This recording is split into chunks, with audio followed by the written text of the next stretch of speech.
গরমের সময় বাচ্চাদের জন্য উপযুক্ত খাবার। আপনি কি জানেন গরমকালে বাচ্চাদের শরীর ঠান্ডা ও হাইড্রেটেড রাখা কতটা গুরুত্বপূর্ণ?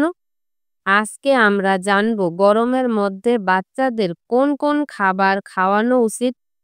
১. তাজা ফলমূল, তরমুজ, বাঙ্গি, পেঁপে, লিচু এই ধরনের ফল বাচ্চাদের শরীর ঠান্ডা রাখে এবং পানিশূন্যতা দূর করে।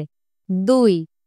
দই বা টক দই, দই হজমে সাহায্য করে, শরীর ঠান্ডা রাখে এবং পেটের সমস্যা কমায়। ৩. নারিকেল পানি, এটি প্রাকৃতিক ইলেক্ট্রোলাইটস সমৃদ্ধ যা বাচ্চাদের হাইড্রেটেড রাখে।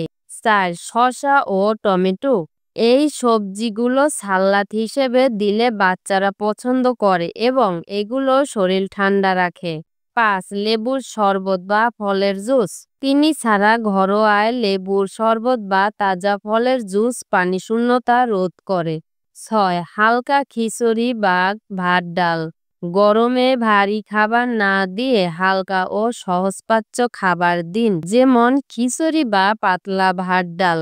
মনে রাখবেন গরমে বাইরের খাবার এড়িয়ে চলুন। বেশি তেল মশলাযুক্ত খাবার থেকে বাচ্চাদের দূরে রাখুন। পর্যাপ্ত পানি পান করানো খুবই জরুরি। আপনার বাচ্চার সুস্থতা আমাদের সকলের কাম্য।